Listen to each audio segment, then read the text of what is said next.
Season 16 of Gold Rush wasted no time proving that this year will test every miner's limits. Episode 2, titled Eager Beavers, delivers a full hour of chaos, ambition, and raw determination as Parker Schnabel, Tony Beets, Rick Ness, and Kevin Beets continue their relentless push toward massive season goals. From wildlife-fueled disasters to crew defections to desperate deals in the backwoods, every storyline crackles with tension. The Klondike is alive, loud, and unpredictable, and the miners must fight for every ounce. The episode opens with the unmistakable sound of heavy machinery ripping into permafrost as Parker Schnabel surveys his sprawling operations. Morning fog hangs low over Dominion Creek, giving the entire valley a cold, steel-blue sheen. Parker stands with his arms crossed, eyes narrowed, surveying the thousands of yards of stripped earth that represent his massive season plan. His goal is audacious, 10,000 ounces, valued at nearly $35 million. It's the kind of target only someone with Parker's reputation and confidence would dare to attempt. But to reach it, he needs a mining army.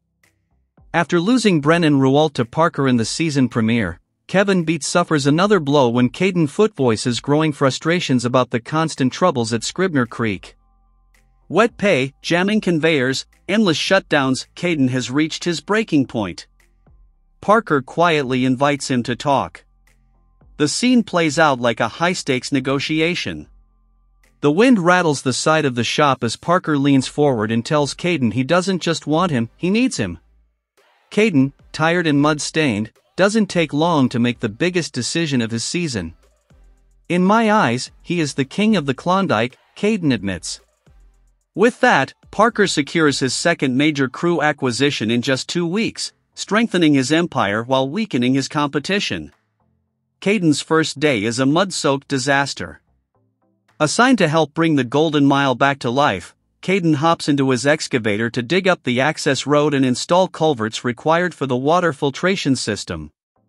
But the ground is soft, dangerously soft, and the excavator begins to sink. Engine roaring, tracks spinning, Caden watches helplessly as the machine tilts into the mud. It's the kind of moment that tests a new hire's confidence, and the camera catches the frustration on his face. Tyson Lee steps in, calm but urgent, working with the crew to drag the machine free.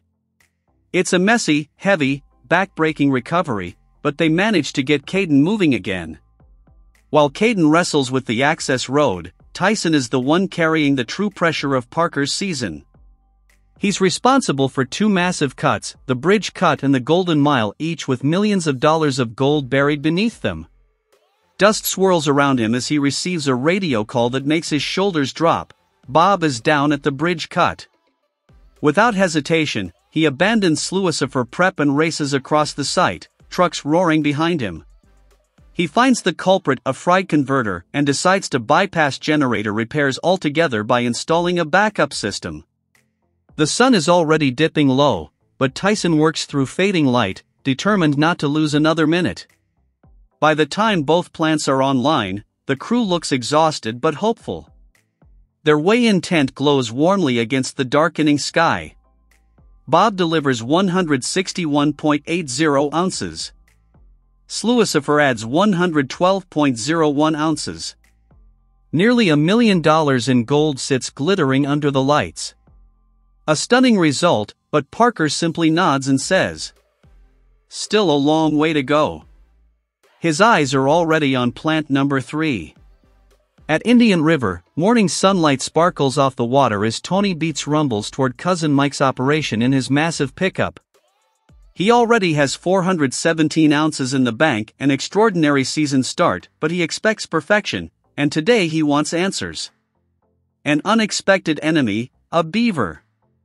As Tony approaches, he stops abruptly. Water is pooling where it shouldn't be, slowly creeping toward the wash plant pad. The ground squelches under his boots as he inspects the scene. And then he sees it. The culvert connecting 2 ponds is completely plugged with sticks, mud, and branches, the unmistakable handiwork of a beaver. Tony curses under his breath. A single animal has managed to shut down $1 million operation. He orders an immediate shutdown. Cousin Mike climbs into an excavator, using the bucket teeth to pry out the tightly packed sticks. Water begins to gush through the culvert as the obstruction breaks loose, a mini torrent roaring back into its intended channel. Once the pond levels stabilize, Cousin Mike fires up sluice-a-lot again. The steel plant roars back to life, shaking violently as tons of paid dirt pour over the riffles. Despite losing half a day to the Beaver, their weigh-in yields 214.6 ounces, worth nearly $750,000. Tony's season total jumps to over 632 ounces, already almost 10% of his 6,500-ounce goal. As he puts it, still early days. But we're moving. High above Lightning Creek, gray clouds hang heavy as Rick Ness drives alone, the camera capturing the quiet tension in his truck. Without a water license at Duncan Creek, his entire operation is frozen. The season threatens to slip through his fingers. Rick doesn't hide his frustration or his fear. But he's not giving up. At Lightning Creek, Rick meets Troy Taylor, his landlord from earlier seasons. The gravel crunching beneath their boots feels like a soundtrack to a risky negotiation. Rick offers 10% royalties. Troy counters with 20%. The silence stretches.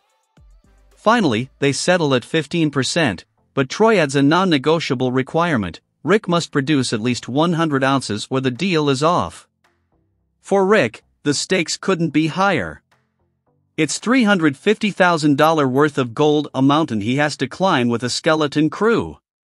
Rick reunites with his best friend Brian Z. Zaremba, whose presence lifts the entire mood. A new recruit joins the team as well, giving Rick the manpower he desperately needs. They stand together overlooking their new ground, a fresh cut Rick names the Diamond Cut, hoping it will be the turning point in his comeback season. For the first time this episode, Rick smiles.